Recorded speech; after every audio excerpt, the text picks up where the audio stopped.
somos podcast, somos música, somos noticias, somos cultura joven. Cultura joven. Somos Radio LED. Una nueva forma de entender la radio. Levanta la cortina País Productivo. Ideas para el desarrollo nacional.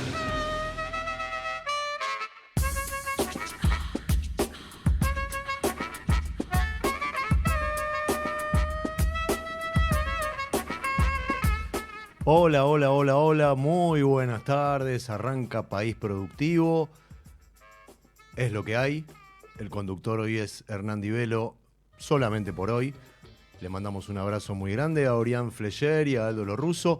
Orián está haciendo lo que corresponde, como toda francesa y persona de ley, está siguiendo el Mundial desde Francia, y aquí seguimos el Mundial desde Argentina, y no vamos a dejar de ser el programa de las pymes, de la industria del trabajo, del desarrollo productivo, pero le vamos a dar un tinte mundialista a prácticamente todo este programa, ¿sí? Vamos a estar hablando un poco del tema de la carne, ¿sí? Muy relacionado con la patria futbolera, y también vamos a, no quiero spoilear, pero vamos a estar hablando del Mundial de la Industria, de cómo estamos en Argentina y desde Argentina en condiciones de competir a nivel industrial, ¿sí?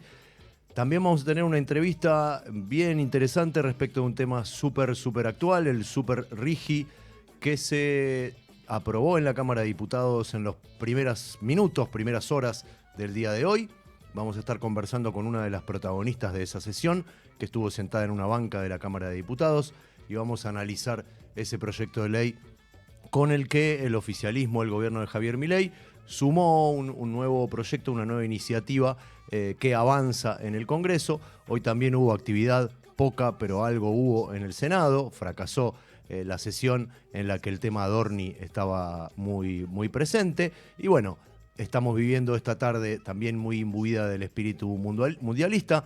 Hoy un día de muchos partidos, así que también habrá seguramente muchos de ustedes siguiendo de alguna manera, con un ojo en el partido, con un ojo en País Productivo, que está levantando la persiana, hoy sin Aldo Lo Russo, a quien también le mandamos un abrazo grande, que por un tema familiar no nos puede acompañar, pero no voy a estar solo. No quiero adelantar nada, porque por ahora ustedes van a ver, si es que están siguiendo este programa por streaming, que me encuentro en una soledad total y absoluta, pero del otro lado hay producción, hay operación técnica, estamos en Radio LED hasta las 7 de la tarde, así que no nos vayan a abandonar, sigan acompañándonos, que ya nos metemos con todo en este País Productivo de hoy.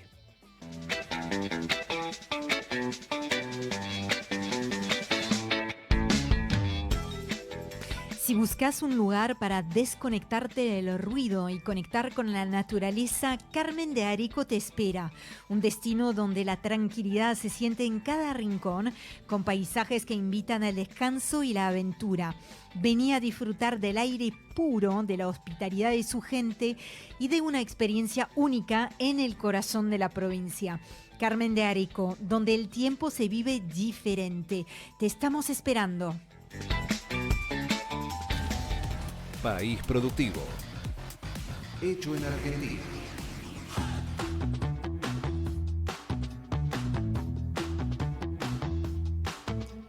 Bueno, y ya nos metemos con el primer columnista de la tarde. Él es el ministro de Agricultura de este País Productivo. Hoy vamos a estar metidos en una especie de frío más profundo que el que está haciendo en las calles de Buenos Aires en este momento, porque el título que decidió ponerle Juan Manuel Colombo a esta columna son las dos caras del sector frigorífico argentino. Sí, vamos a volver a hablar de la carne. Hemos hablado de la posibilidad de acceder o no al asado. Ahora vamos a ver efectivamente cuáles son esas dos caras del sector frigorífico argentino. Juan Manuel Colombo, muy buenas tardes. ¿Cómo estás? Hola Hernán, ¿cómo andás? ¿Todo bien? Muy bien, muy bien. Nunca estás solo, nunca se está totalmente solo. Totalmente, no, estamos acá muy bien acompañados y con una sensación térmica hermosa acá en el estudio de Radio LED, así que no la estamos pasando nada mal. Decime si me tengo que preocupar o no por anticipado por esto de las dos caras del sector frigorífico argentino. No, preocuparte no, pero lo que sí hay una realidad, hay dos caras en lo que es el sector frigorífico argentino. Tenés la industria frigorífica que se dedica mayormente a lo que es el consumo interno, pongámosle que sea el 80% de los establecimientos que hay en el país, que se maneja con un entramado productivo en donde hay matarifes de por medio, donde es una cadena un poco más compleja. Y después tenés lo que es el sector exportador, ¿no? Que son, digamos, yo no tengo los números finos, pero ponerle que sean el 20, 15% del restante de los establecimientos. No son muchos, eso es lo seguro para lo que es una de las industrias más federales de este país. ¿Por qué hay dos caras? Y porque a uno no le está yendo bien y al otro le está yendo muy bien, ¿no? Y creo que ya pueden ir más o menos adivinando a quién está yendo bien y a quién no le está yendo bien. ¿Y qué cosa es esto de que el 80% es el que le está yendo mal y el 20% es el que le está yendo bien? Qué paradoja, ¿no? Bueno, es un tema también que tiene, no es necesariamente en este sentido, hay diferentes cosas que están confluyendo, diferentes puntos en los que confluyen. Digamos, hay uno muy importante en el cual para los exportadores, que es a los que le está yendo bien, para decirlo de alguna manera, confluye mucho lo que son los valores internacionales de la carne, y para el otro lo que es apuntar a un mercado interno donde tenés una flaqueza en los bolsillos. Pero ese no es el único tema. A ver, vamos a poner un poco fino en los números para poder ir dando una idea de lo que estamos hablando. Dale.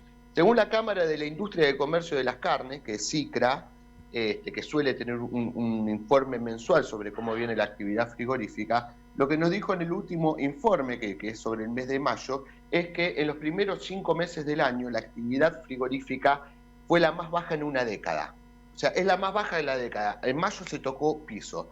¿Cuáles son las razones? Estamos hablando de un desplome más o menos del 8%, del 10% de la actividad, ¿no? Que es un número muy potente para una actividad, para una industria que está instalada en gran parte del país y en donde, digamos que la capacidad ociosa es una cuestión que en los números se vuelve muy, muy difícil, para decirlo de alguna manera, muy difícil de soslayar, digamos, ¿no? De llevarlo para adelante al asunto. Cayó un 10%, esto se debe, y esto ya lo habíamos hablado con Ori en su momento, el principal motivo es que hay una menor cantidad de oferta de animales, esto ya lo hablamos. Los productores están en un proceso de retención y recomposición del stock, ¿no? Eso no hay con qué darle, hay menor oferta de animales para faena, eso desde el vamos. Esto lo que produjo fue que se fueran los precios de la hacienda, o sea, del animal vivo muy arriba en un momento, ahora empezó a bajar un poco, ya hace 2 meses que viene mucho más calmado, inclusive si uno fue a una carnicería o un supermercado se dio cuenta que los valores de la carne han caído un poco. De todas maneras, para lo que es el bolsillo del argentino está en un nivel alto. Y justamente ese es el otro tema, tampoco hay una atracción de la demanda interna, por dos cuestiones. Una, falta guita, esa es la más obvia. Los precios han subido, han bajado un poco, pero están en un nivel alto para lo que es el poder adquisitivo medio de la población. Y por el otro lado también tenés carne que le están compitiendo mucho a lo que es la carne vacuna. Tenés la carne del cerdo que no para de subir, sube de 2 a 3 kilos por año, y la del pollo que está en 50 kilos ahí estacionada, no creo que se vaya a mover mucho más. Entonces no tenés una demanda que le dice al matarife, anda, paga más, por pelearle esa vaca al exportador y traerla porque tenés un consumo que te lo está pidiendo. Para que nos demos una idea de lo que estamos hablando, se estima que en los primeros 5 meses del año el consumo de carne vacuna cayó un 11%. ¿Cómo se mide? Esto es una medición bastante básica que hace el sector. Agarras la cantidad total de carne que produciste en dicho periodo y le restás lo que se exportó, que es lo más mensurable, por decirlo de alguna manera. Lo que se está hablando que también es el peor consumo en una década. Ahora, si te vas a lo que es kilo por habitante, seguimos más o menos en el mismo nivel. Pero la carne que se destina al mercado interno sí ha caído con muchísima fuerza. Vamos al otro lado, si querés, donde Dale. Todo es una cuestión es color de rosa, digamos. Están tirando manteca al techo los exportadores. Están tirando manteca al techo, se le están alineando los planetas después de años que también hay que decirlo, que no fueron muy buenos. Inclusive la parte final del año pasado, donde el precio de la hacienda se había ido por las nubes y los precios internacionales no traccionaban, tuvieron complicados los muchachos. nunca pierden demasiado, eso también hay que decirlo. No es la pata más débil del sector, definitivamente. ¿Qué es lo que informó el Consorcio de Exportadores de Carnes Argentina, que concentra básicamente el 80% de los exportadores de este país? Es una de las cámaras con mayor capacidad de lobby en Argentina. Que los primeros 5 meses del año entraron 1.833 millones de dólares. Wow. Si querés te lo pongo en comparación un poco en número. El récord de exportaciones argentinas de los últimos años, el tope fue 3.000 millones de dólares. En los primeros 5 años ya tiene 2 tercios. De lo que entró el año pasado, por ejemplo, o el anteaño, que se mantuvo más o menos los 3.000 millones de dólares. Se mantiene esta tendencia y batimos récord este año. Pero vas a tener un récord impresionante. Para que te des otra idea, si vos esto lo comparás con el mismo periodo del año pasado, en ingresos fue un 45% superior. O sea, estamos hablando de un salto impresionante. Y si lo medís en volumen, solamente fue un 8%. Entonces, si sacás la cuenta, ¿qué es lo que te está traccionando este ingreso monumental? Los precios internacionales. El precio que se paga por la carne argentina. A ver, para que esta parte también es muy importante de entenderla. Vos, el precio internacional hoy, el precio promedio que se está pagando por la carne argentina, está en $7.250 la tonelada. Sí. El precio máximo que se llegó a pagar en promedio por la carne argentina fue $6.300 en 2022. O sea, estás $1.000 por encima del mejor precio que tuvo Argentina históricamente. Si lo comparás con el año pasado, estás $2.500 arriba o $3.000 arriba de lo que fue el año pasado. China, que es tu principal mercado, por donde va el 60% de las exportaciones, el que va el 60%, también mejoró su precio. Pasó de 4.000 y pico a 5.000 y pico de dólares la tonelada. Hay que tener en cuenta que China no es el que te compra la carne más cara. Claro. Te compra la carne más barata en Argentina. Está en $6.000 el promedio que te compra China. Y acá déjame hacerte un asterisco corto, sí, cómo no. Hernán. China le estableció a Argentina una cuota de importación, que son 500.000 toneladas anuales. Sí. Se lo estableció a todos los países a los que les compra, por una denuncia que tuvo lo que sería la Cámara de Productores de China, diciendo, vos lo que estás importando me está haciendo mal. Listo, entonces le empiezo a poner cuotas. ¿Qué hizo Argentina con esta cuota? Fue muy inteligente, porque lo principal, Argentina no es el principal proveedor de carne. China es uno de los más importantes, pero no el principal. Los principales son Brasil y Australia, y Estados Unidos en menor importancia. ¿Qué hizo Argentina? Le empezó a mandar menos de la cantidad que podía haberle llegado a mandar. O sea, no respondió a la demanda de China, sino que le fue mandando menos cantidad. Okay.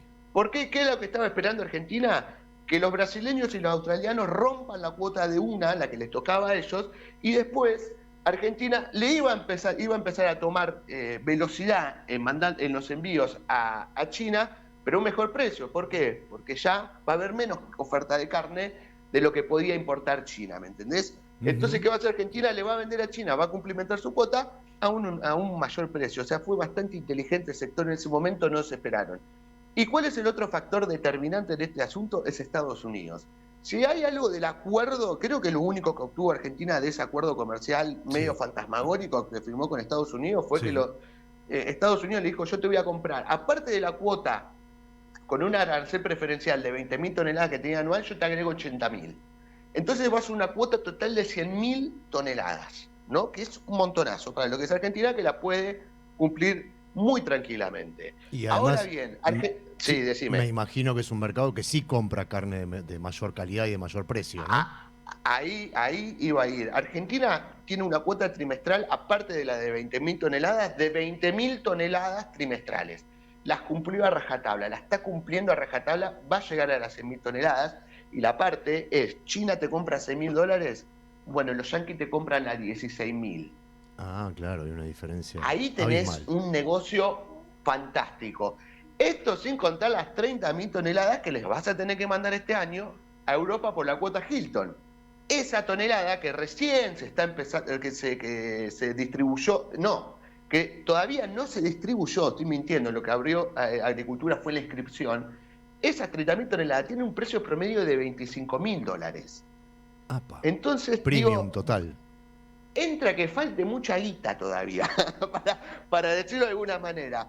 Yo creo, y lo he hablado con gente de las cámaras ya hace un tiempo, no es actual lo que te voy a decir, pero ponele que hace 2 meses, y me dijeron, uno de los, digamos, de los más fuertes del sector, nos ha dicho, y yo creo que vamos a estar por encima de los 3.500 millones muy fácil.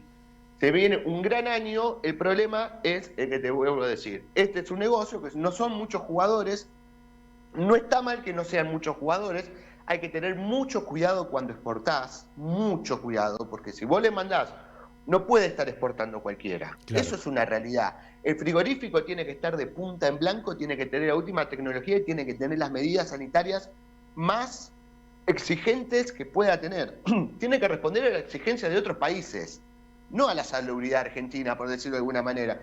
Y hay mercados que son muy celosos de la salubridad que vos puedas tener en el envío de la carne. Si vos dejás entrar a cualquiera en el negocio, y no estoy haciendo lobby para ABC ni mucho menos, pero si dejás entrar a cualquiera en el negocio, te manda un container malo a China, los chinos te lo devuelven, a donde le mandaste el segundo te cerró el mercado. Claro. Listo. Se corta ahí, no hay mucha historia. Acá no estás exportando soja, no estás exportando maíz. Estás exportando carne, no estás exportando un commodity, estás exportando algo que se paga muy caro y que tiene algunos, los inconvenientes sanitarios son mucho más complicados que lo que puede ser en un grano sin procesar. Así que están las dos caras, vamos a ver cómo se desenvuelve. En el mercado interno no son muy auspiciosos lo que se puede llegar a venir hacia adelante. No ven que venga una recuperación del consumo, ni mucho menos. Lo que sí ven con un poco más de tranquilidad es que los precios no van a volver a saltar, por lo menos hasta octubre, noviembre. Y en el mercado exportador básicamente no pueden pedir nada más. Si te piden, si le preguntás, che, ¿pedís algo más? Y sí, obvio que van a pedir algo más. Van a pedir que le quiten las retenciones, que todavía son del 5%, que eso muy probablemente lo anuncie Javier Milei en la exposición rural de Palermo. Es lo único que le queda por anunciar, básicamente. Y lo otro que te van a pedir, sí, de paso bajame el precio de la hacienda, ¿viste? Claro. Pero bueno, a uno le cierran los números, al otro no le cierran los números. El problema es que no le cierran los números a la mayoría. Tengo 2 preguntas muy cortitas para 2 respuestas muy cortitas. La primera es, el asado se relaciona mucho con el fútbol. Estamos en pleno mundial. Sí. ¿Es probable que en junio haya un pequeño repunte en el consumo de carne vacuna? Y la segunda, esta tiene más que ver con el mercado interno, vamos con el externo. Me imagino que debe ser bastante difícil para los frigoríficos reconvertirse hacia la exportación por esto que decías, ¿no? Las extremadamente sofisticadas medidas de seguridad y desde el punto de vista de la conservación de la carne, ¿no? Te contesto la primera muy cortita y te comerás un asado el sábado a la noche con tus amigos, pero después se ven los partidos con pollo, es así de simple. La segunda, mirá, esta te la tengo que hacer un poquitito más larga. Dale. No son muchos los jugadores que están en el mercado de exportación, son pocos, son empresas grandes y hay algunas que son muy grandes, ¿no? El tema es que vos tenés que tener una habilitación muy especial del SENASA, pero al mismo tiempo tenés que tener la habilitación del SENASA de ellos, de los que te compran. Eso, para que a vos te habiliten un frigorífico, te tienen que venir y te tienen que hacer como 3, 4 inspecciones en un año, para después tomarse otro año para habilitártelo. ¿Sí? Y la otra parte es que vos, en los frigoríficos que se dedican al consumo interno, generalmente son frigoríficos que trabajan para un matarife. Los matarifes es gente que va al mercado de Cañuelas, compra la hacienda, se la lleva, le paga una guita por el servicio de faena al frigorífico y después va y lo comercializa al matarife. Claro. Por eso se habla de márgenes tan chiquitos que hay. Después tenés otras empresas que se dedican, que son frigoríficos que compran su propia hacienda. Por ejemplo, tenés uno que juega para los dos lados, que es Swift, por ejemplo. Swift te vende el mercado interno y te vende el externo. Pero no es fácil meterse en el negocio de la exportación, hay que tener mucho cuidado y generalmente a los jugadores grandes no les gusta que vos te metas en el mercado. Siempre, mientras se reparta entre menos, va a ser mejor el negocio. Clarísimo. Juan Manuel Colombo, ministro de Agricultura, Ganadería y Pesca de País Productivo, muchísimas gracias. Un abrazo grande. Un abrazo, Hernán.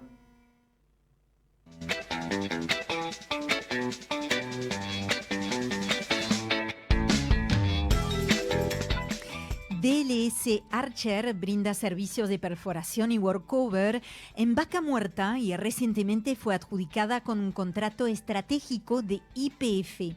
Además, participa en proyectos especiales de perforación no convencional en Palermo, Ike y en exploración de pozos profundos. Cuenta con equipos altamente capacitados y comprometidos con la seguridad, la eficiencia y el cuidado del ambiente. Si querés conocer más, lo podés hacer en www.dls-archer.com.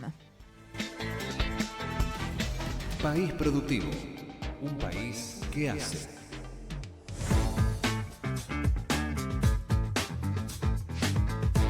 Y seguimos en País Productivo. Nos acompaña Leandro Mora Alfonsín. Bienvenido. ¿Cómo estás, Leandro? ¿Te asustaste? Siempre confío en Te vos. asustaste. Siempre confío. Te asustaste. Está muy difícil la calle porque la gente se está agolpando para ver Alemania-Ecuador. Claro. Turbas iracundas de gente que quiere llegar a verlo. Entonces se demoró mi presencia unos minutos. Acá estás. Acá estoy. Es importante. Y llegaste justo para una entrevista sobre un tema de rabiosa actualidad, el Super RIGI, ¿sí? Régimen de incentivo a las grandes inversiones, multiplicado, potenciado. La Cámara de Diputados esta madrugada, en los primeros minutos de hoy, le dio media sanción, aprobó esta ley, va a pasar al Senado. Vamos a conversar con una diputada que estuvo ayer en el recinto, que tomó la palabra, que tenía cosas para decir. Le vamos a pedir que nos desarrolle un poco más algunas de esas ideas. Ella es Adriana Serkis, diputada nacional de Unión por la Patria, por la provincia de Río Negro, expresidenta de la Comisión Nacional de Energía Atómica y también investigadora del CONICET. ¿Cómo estás, Adriana? Buenas tardes. ¿Qué tal? Buenas tardes. Espero que se escuche bien acá a las afueras del Congreso, todavía por acá, pero bueno, decidí que necesitaba tomar un poco de aire, salir y ya pensar en regresar a casa en algún momento. Es buenísimo, estamos haciendo una especie de móvil y te escuchamos perfectamente bien. Una especie de móvil, ¿viste? Buenísimo. Muy bien. Tengo entendido en la plaza del Congreso, sí. Así que bueno. Tengo entendido que hoy tuviste una actividad en diputados con la presentación de un proyecto de ley del que vamos a hablar también. Ah, bueno, muchísimas gracias. Sí, vamos a arrancar por la parte difícil, que es el Super RIGI, ¿sí? Que se aprobó con una mayoría, pero no tan holgada, bastante ajustada, ¿sí?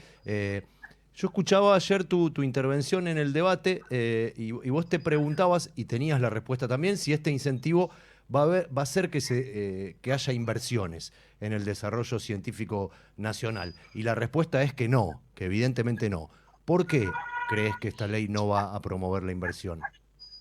Bueno, en primer lugar, cuando fue planteada la primera versión de la ley, directamente no figuraba la ciencia y la tecnología en absolutamente ninguno de los artículos, ¿no? Más allá de que la giraron para ser una de las comisiones que la tratara, la verdad es que no figuraban para nada. A último minuto, en un dictamen que nosotros conocimos recién el lunes, porque si bien el dictamen se aprobó la semana pasada y estuvimos presentes en el momento que lo firmaban, nos llega realmente recién el lunes.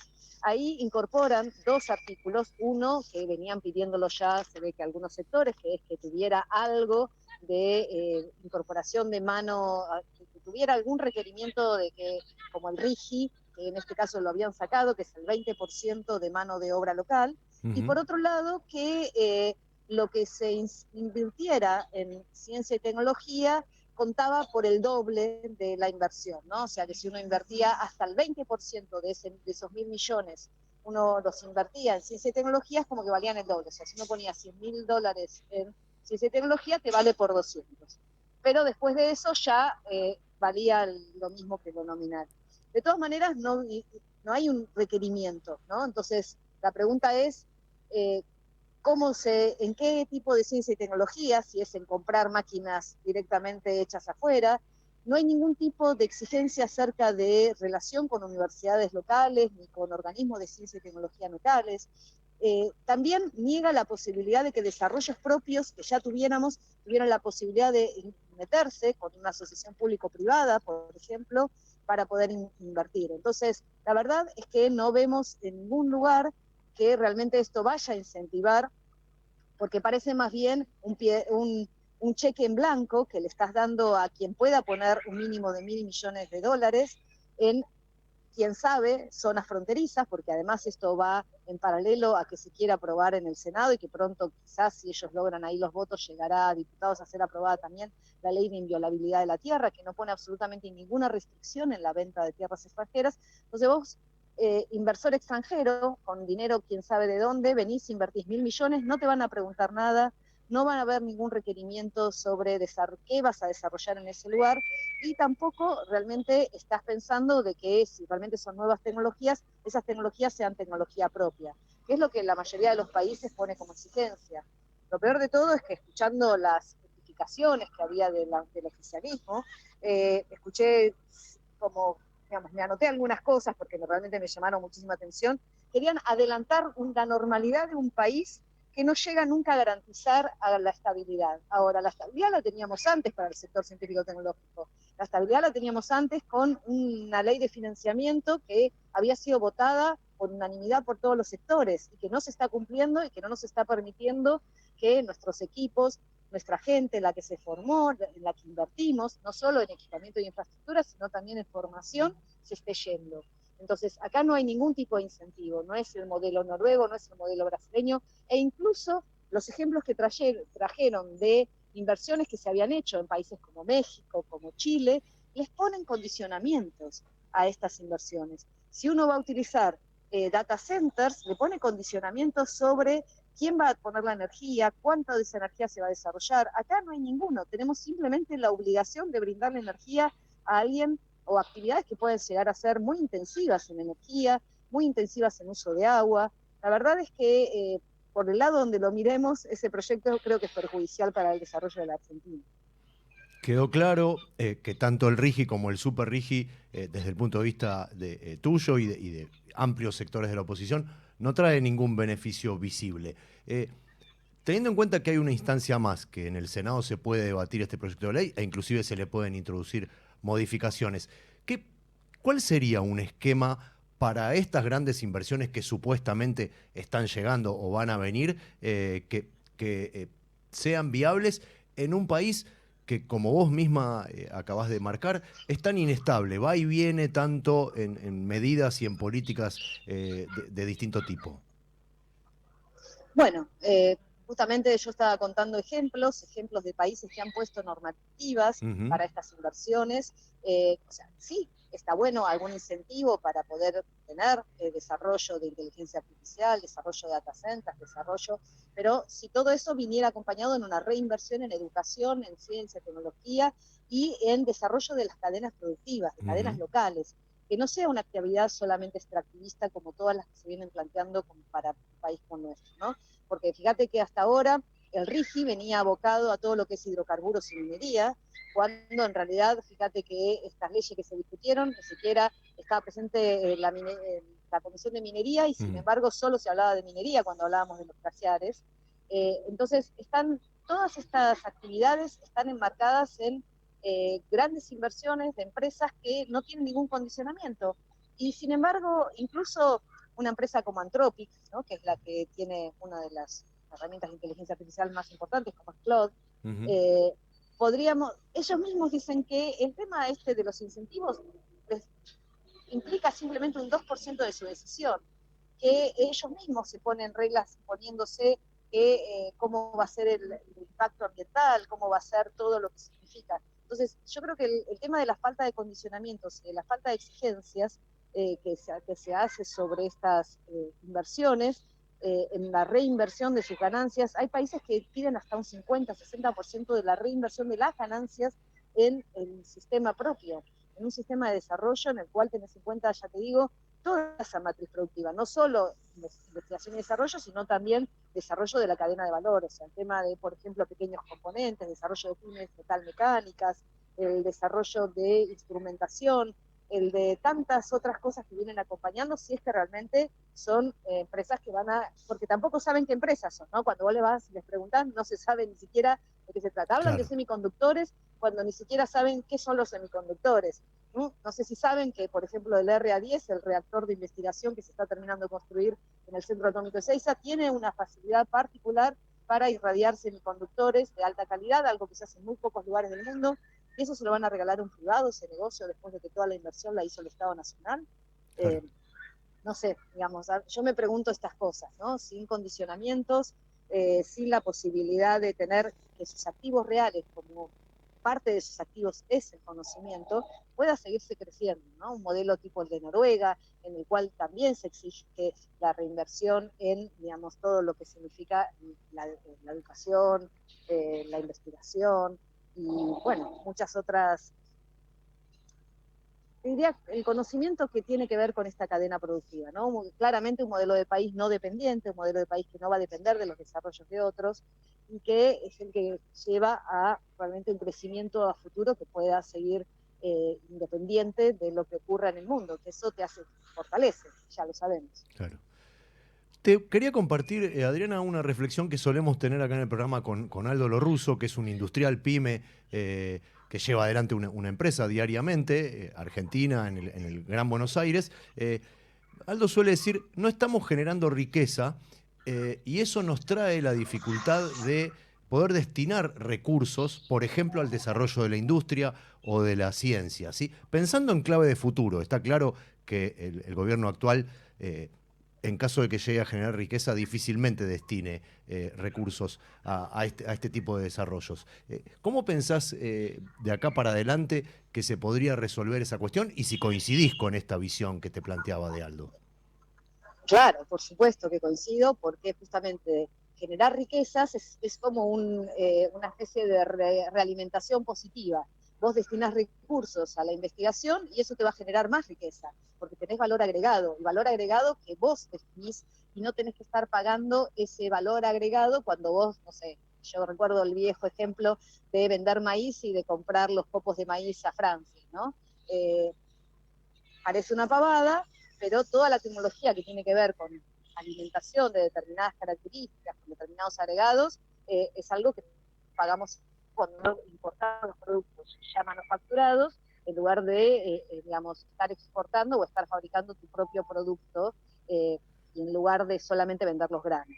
Bueno, ese mismo ejemplo se puede llevar a cualquiera de los ámbitos, ¿no? Que lo podría poner en el sector nuclear, que es el que más conozco, que es cuando vos podés desarrollar tus propios combustibles nucleares, no solo además tenés la independencia y la soberanía, sino también tenés el agregado de valor y que la energía que puedas producir va a ser a un costo que va a ser en pesos, porque va a ser materia argentina, y no vas a estar dependiendo de la importación de ciertos materiales. Eso te genera, tanto desde el punto de vista productivo y económico, así como en cuestión del factor geopolítico, de tener ese conocimiento de tu lado y no tener que estarlo dependiendo, que con las últimas guerras se ve claramente de que es un activo muy importante. Bien.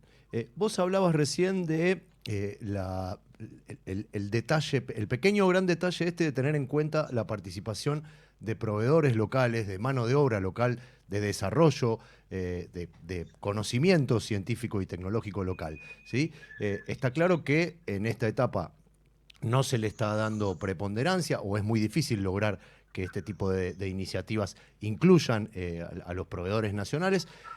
Lo que también sobrevuela es una discusión y un debate no del todo saldado si al mismo tiempo, en las épocas en las que sí se incentivó la participación de proveedores y de mano de obra local, se evaluaba la capacidad de las empresas locales o de los proveedores locales para cumplir con esos objetivos. ¿Te parece que puede tener algo que ver con esto, independientemente de las decisiones que está tomando este gobierno? En parte sí, pero yo creo que de vuelta, eso es una realimentación negativa. Cuando vos evaluás que una empresa local no tiene la capacidad técnica para darte el producto de buena calidad, entonces lo compras afuera.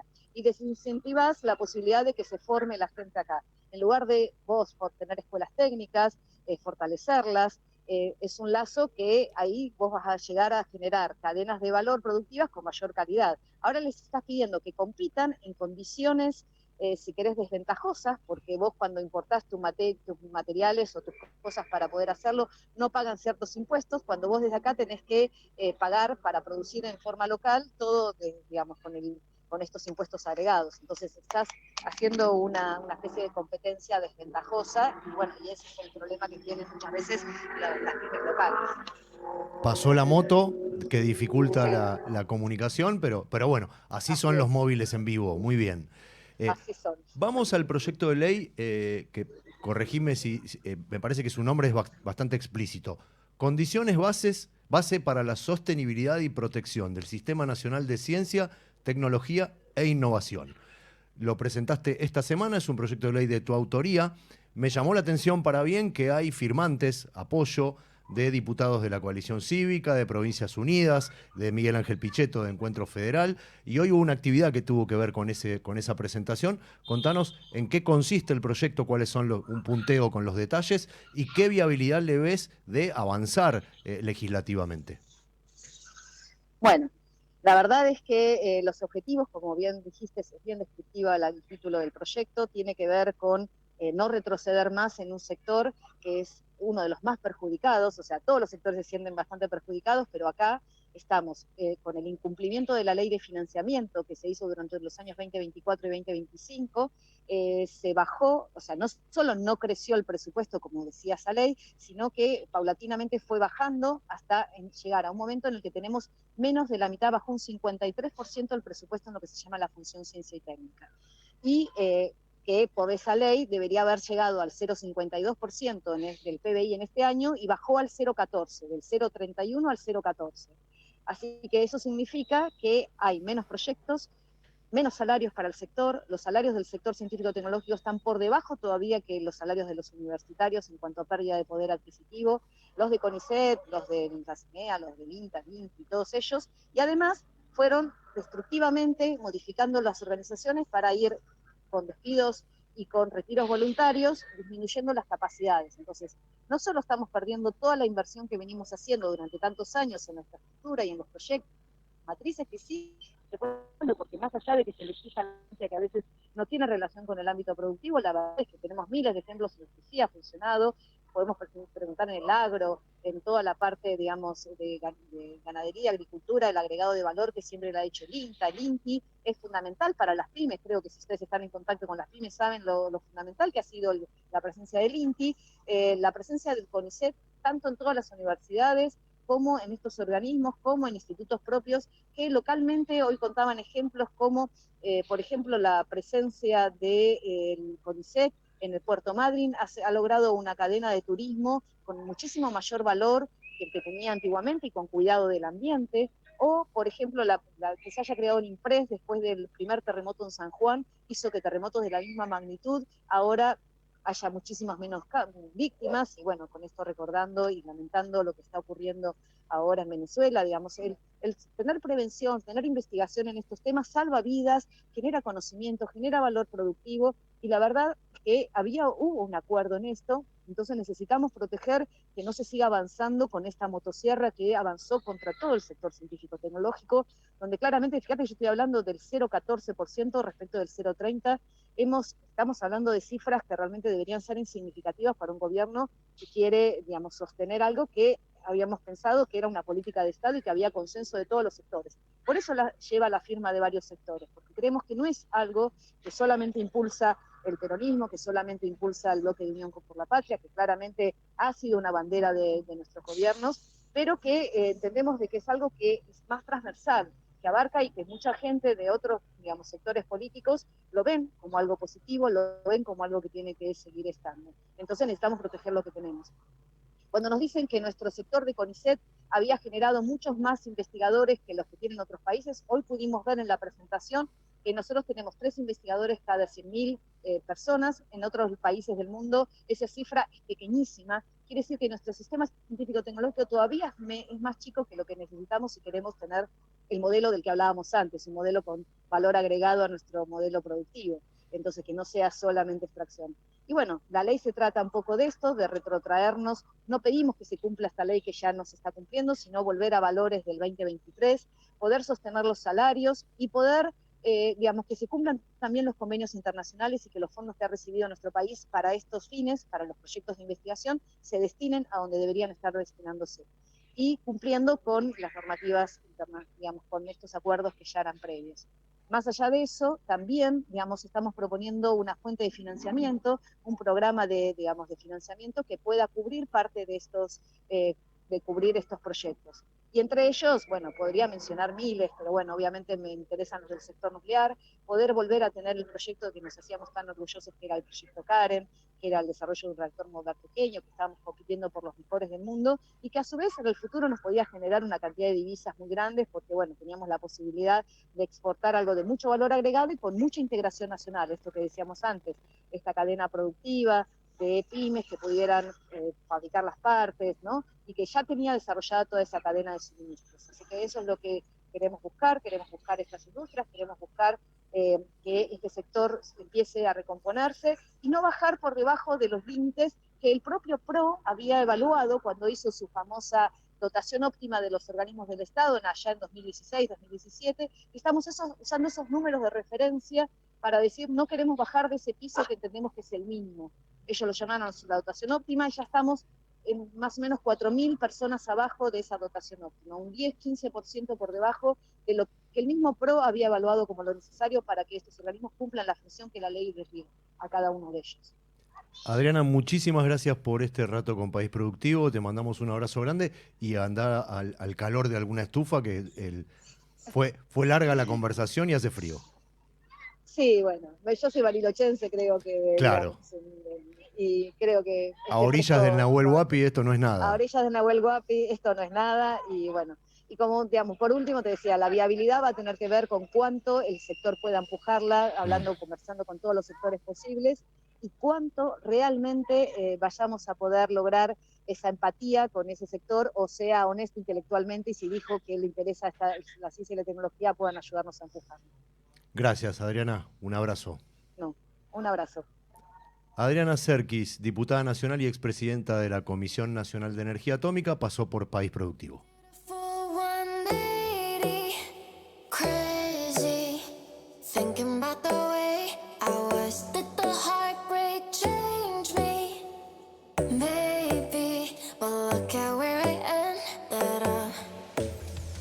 País Productivo.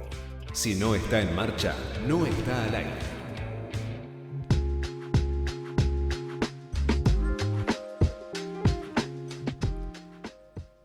Y llega el momento Leandro Mora Alfonsín del programa y me pongo en modo termo. El whisky.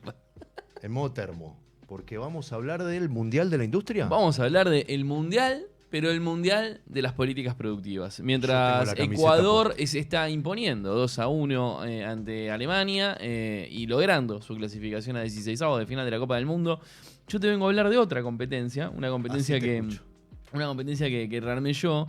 Te diría que, bueno, en este Mundial vos podés ponerte la bandera, no sé si tenemos mucho para festejar. Clasificamos. En te diría que a diferencia del de fútbol, donde las eliminatorias las pasamos relativamente caminando. Un mejor tercero podría ser. En llegar al repechaje te diría que ya sería bastante...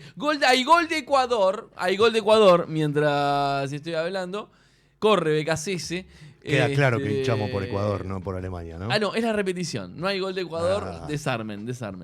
Pero va ganando. Pero va ganando Ecuador. Desarmen, sigue 2-1. Pero bien, a ver, te decía, Mundial de Políticas de Crecimiento, Mundial de Políticas de Desarrollo. Y, a ver, para poder conversar de esto, como para poder desandarlo un poco, lo pensé en 3 categorías. Primero quiero hablar del Mundial, del fixture. ¿Cuál es el fixture que nos está planteando el mundo? Después me gustaría hablarte de el scratch de nuestro vecino Brasil. Aldo Lorusso, que bueno, hoy decidió faltar, me pidió en mi columna pasada que hablemos de nueva industria. Así que vengo a hablar un poquito de eso. Bien. Y después, por último, me gustaría hablar un cachito de las selecciones. ¿Qué selecciones están jugando en este Mundial? Pero Bien. Arranquemos por la cancha. Sí. A ver, la política de desarrollo, la política industrial resurgió muy fuerte en los últimos años. Y no estamos hablando solo de competitividad, de sectores para ser más competitivos, sectores para poder vender un poco más, para ganar un mercado. Estamos hablando de seguridad nacional, estamos hablando de mitigación del cambio climático y estamos hablando de digitalización y sobre todo de cadenas de suministros, de acortar cadenas de suministros. Informes del Fondo Monetario Internacional señalan que en los últimos 2 años se registraron 2.500 nuevas medidas de política industrial en todo el mundo. es un Que esto es montón. triplicar la cantidad que había hace 2 años. O sea, Claro. es muchísimo. Y particularmente desde la pandemia en adelante ves una aceleración en las políticas de crecimiento. A ver, si uno tiene que explicarlo muy sencillo, la pandemia lo que hizo fue alertar a los países sobre que las cadenas de suministro son cortas y en un mundo globalizado fáciles de romper. Ujú. La pospandemia alertó que hay ciertos bienes críticos que son difíciles de conseguir y donde puede haber problemas de precio o problemas de abastecimiento o problemas de generación de innovación y de tecnología. Entonces tenés que invertir para tener capacidades locales y no depender solamente de las capacidades vinculadas a comercio. Bueno, en esa lógica empezó a haber más política industrial.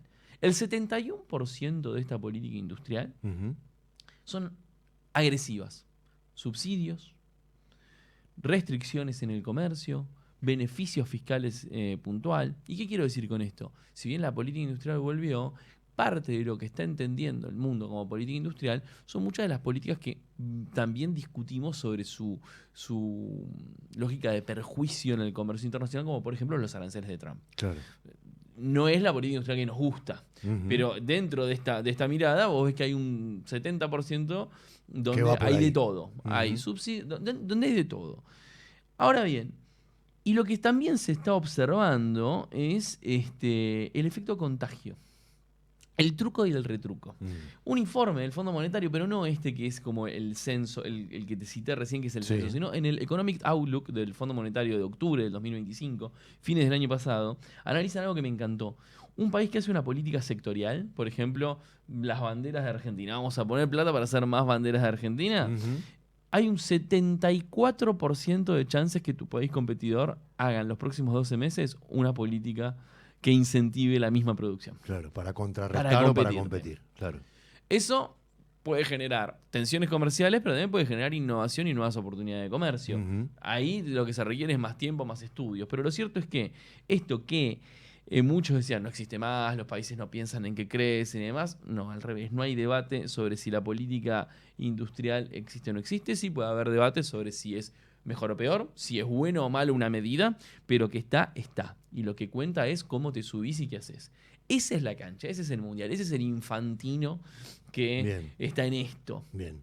Ahora, un poco tiramos de esta soga y hacemos intertextualidad con el propio país productivo, porque hace un mes Aldo y Ori nos pidieron, che, hablemos un poquito de qué hace Brasil. Ujú. Y así que traje un doble clic sobre el Scratch, Bien. el que tiene 5 mundiales en el fútbol y que se anota con Jugador algo importante. muy interesante, que es este plan Nova Industria, Ujú. que es la política industrial brasileña.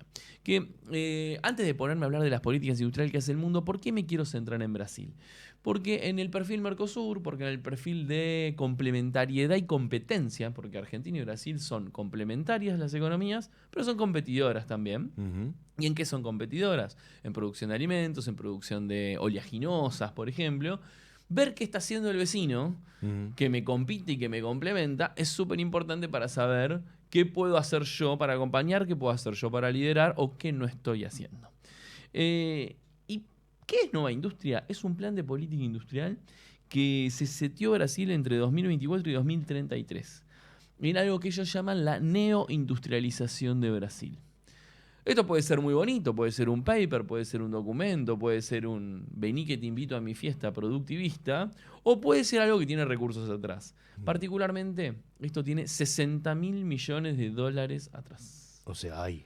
Hay guita invertida en esto, básicamente en 6 misiones que te voy a contar ahora, pero estos 60.000 millones de dólares, que es el fondeo inicial que anunció el gobierno y que ya se está ejecutando, Ujú. lo acompañan ahora nuevos fondos para innovación y riesgo tecnológico, para actividades riesgosas tecnológicamente, que vos decís, che, esto es una apuesta, esto es nuevo, es una apuesta, me puede salir mal, Claro. porque soy Brasil, no soy Corea del Sur. Esto Ujú. puede salir mal, puede salir bien, ¿qué hacemos? Pero hay una brecha que cerrar, ahora hay nuevos fondos para eso. ¿Cuáles son las 6 misiones que Brasil elige? Cadenas agroindustriales, compite con Argentina. Total. Farma y equipamiento médico, es más grande, pero compite con Argentina. Infraestructura, saneamiento y vivienda, es decir, no solamente habla de sectores, sino país gigante, país cartográficamente difícil, país demográficamente diverso, que necesita infraestructura. Sí. Lo mismo que necesita Argentina, infraestructura en países gigantes necesitas infraestructura, vivienda, agua, saneamiento. Invierten guita en eso. Transformación digital de su aparato productivo. Transición energética, y ahí voy a hacer un doble clic en un ratito, y defensa nacional. Esas son las 6 grandes misiones. ¿Qué quiero decirte con esto? Porque las nombres parece que las estoy listando, pero digo, Brasil pone la plata donde pone el pecho. Es decir, ¿qué quiere ser Brasil con esto? ¿O cuál es el objetivo? Pasar de ser un proveedor de proteínas, pasar de ser a ser el principal proveedor de alimentos del mundo. Eso es lo que busca Brasil. Aprovechar el desarrollo de los mercados asiáticos, el crecimiento poblacional en muchas regiones del mundo, apurarse hasta que ese bono demográfico se estanque, muchos dicen, en la década del 40, del 2040 en adelante, Sí. y aprovechar para consolidar su posición de yo produzco alimentos, yo alimento al mundo. Y agregarle valor a esos Y alimentos. agregar, no, exactamente, no solamente el agro, sino la agroindustria. O sea, poner plata en eso, en ese desarrollo. Es decir, poner mucha plata, 60.000 millones de dólares en ese objetivo. Ahora, sí, che, bueno, pero andás a ver si le sale bien. Andás a ver qué les puede estar saliendo. Hay algunos resultados, porque esto ya empezó. Claro. Entonces, por ejemplo, tengo para mostrarte algunos números de inversiones y demás. A ver, primero tienen algunos objetivos que están medidos. Por ejemplo, lo que es transición energética, algo central son los vehículos eléctricos. Sí. Por ejemplo, este mes, Citroën dejó de fabricar en Argentina. Sí. Y una pregunta que yo me hago es ¿cuántas terminales automotrices vamos a tener al final de la década del 30, siendo que somos un país automotriz? Bueno, en Brasil esto está creciendo y se ponen algunos objetivos. Para el 2026 quieren aumentar un 27% la producción de vehículos eléctricos y para el 2033 50%. Esos Bien. son los KPI que tienen. Quieren reducir el dióxido de carbono Sí. y al mismo tiempo ya tienen algunos resultados. Te digo los resultados automotrices Sí. para que los tengas en la mente. Hubo 23.000 millones de dólares de anuncio de inversión automotriz en Brasil en los últimos 2 años. 23.000 millones de dólares de anuncios de inversión en el sector automotriz en los últimos 2 Igual años. que acá un espejo. Toyota, 2.000 millones. General Motors, 1.400 millones. Volkswagen, 1.800 millones. Y abrieron las plantas de BYD y de Great Wall. Autos eléctricos de origen chino, primeras plantas fuera de China. El poder de negociación que tenés que tener para eso no solamente se acompaña de plata, sino de estrategia, de pensar. Y de siendo chiquito, porque Brasil es el grande de la región, pero es chiquito en el diálogo globales. internacional con China, por ejemplo, que China es un caso aparte. China, o sea, la pregunta con China es ¿qué vamos a producir si China produce de todo? Claro. Lo dejo para después, pero ahí lo que tenemos es una inteligencia y un equilibrio. Y te voy a decir el dato que más me interesa para resaltar los resultados de Nova Industria. Brasil pasó en estos 2 años, según el indicador de desarrollo industrial del IEDIT, pasó del puesto 40 de producción industrial global Sí. al puesto 25. Subió 15 puntos del ranking en 2 años. Tremendo. Que cuando vos te pones un objetivo de política industrial, eso está. ¿Con qué herramientas? Con estos anuncios de inversión, con el BNDES, con la banca de inversión, volviendo con todo, aumentando un 132% el financiamiento hacia la industria y a los proyectos de riesgo industrial. Es decir, no están poniendo plata en fabricar medias, a Sí, ver qué sí. onda. No están poniendo plata en proteger sectores que no pueden competir. Están poniendo plata en lo que viene hacia adelante. Eso es lo que hace Brasil. O sea, hay estrategia, hay acciones y hay resultados. Exactamente. ¿Querés que repasemos brevemente en estos minutos que nos quedan, que son pocos, Métale, a métale. dónde va el mundo? Sí, señor. Y te traigo estos resultados del Mundial, en este PRODE de política industrial, en este resultado de política industrial, y me voy a permitir leer porque tenemos pocos minutos. Sí, sí, claro. Pero voy por los favoritos a ganar el Mundial. China y Estados Unidos. Bien. China pasó de su Made in China 2025, que acá en este programa lo nombramos un montón, que eran vehículos eléctricos, baterías y chips y demás, a una política, en respuesta a la estadounidense, de política industrial del todo, se llama. Que es, mira, hermano, acá vamos a hacer todo. Agarrate Catalina. se Acá vamos llamaría. a hacer todo. De hecho, China, entre 2021 y 2024, allí donde explicaba más del 50% de las expo industriales, en los segmentos que explicaba más del 50%, duplicó la cantidad de exportaciones. De producción, perdón. De producción. De producción. Allí donde tenía un gran participación del mercado internacional. Esto en respuesta a Estados Unidos, que a su vez invierte en política industrial, sigue con la Inflation Act, sigue con la ley de chips, semiconductores, vehículos eléctricos, seguridad nacional, mucha plata invertida, sea Biden, sea Trump, esa plata sigue estando. O sea, una final del Mundial tranquilamente hasta ahora, podría ser China. En mi PRODE, Estados Unidos-China en la final del Mundial. Bien. Ahora, hay jugadores que te animan esto. Totalmente. Alemania Sí. necesita que su industria siga prosperando tras perder muchísimo terreno y tras perder acceso al gas ruso. ¿Qué está haciendo Alemania? Política industrial de subvencionar gas y subvencionar energía. ¿A quiénes? A producción de semiconductores que quieren instalar de Taiwán a TSMC, está iniciando operaciones en Alemania, industria pesada y energías renovables. En esas tres cosas se está invirtiendo plata. Francia, subsidio a la energía nuclear. Italia, digitalización y eficiencia energética. España está utilizando los fondos PERFE europeos para reconvertir su industria automotriz. Es el segundo productor de autos en Europa y quiere seguir siéndolo. Por ende, hoy tiene que empezar a fabricar híbridos eléctricos. Hola, Argentina.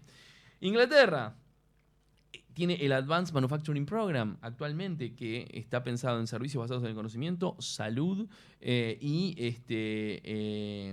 aeroespacial, e industria aeroespacial. Corea está con su K-Chips Act, está haciendo semiconductores. ¿Y por qué? Porque está amenazado por China, porque toda su industria está expuesta a China, así que está invirtiendo para innovar y llegar antes que China en los segmentos de mayor innovación posible.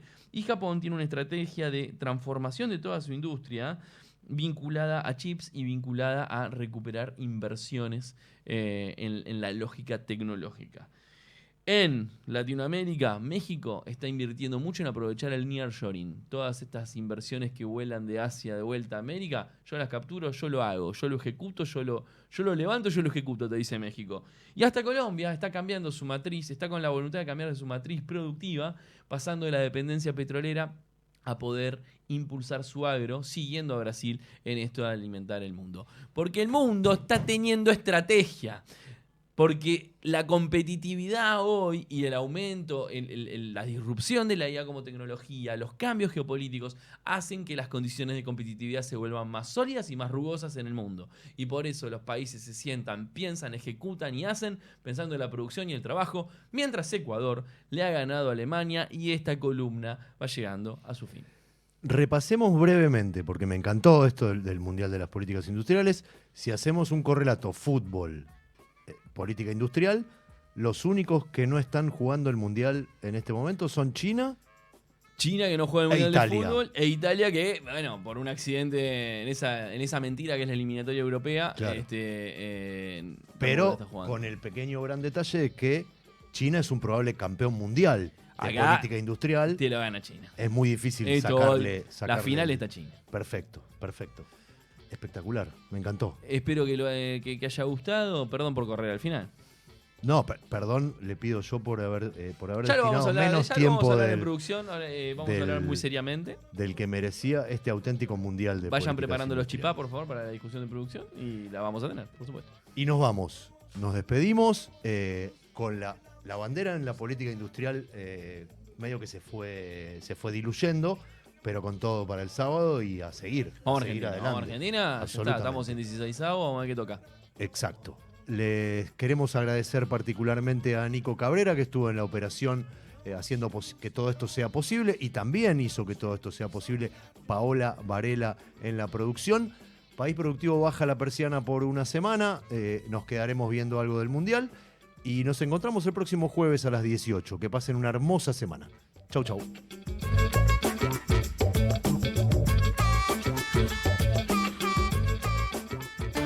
Somos radio en vivo, somos podcast, somos música, somos noticias, somos cultura joven. Somos Radio LED. Una nueva forma de entender la radio.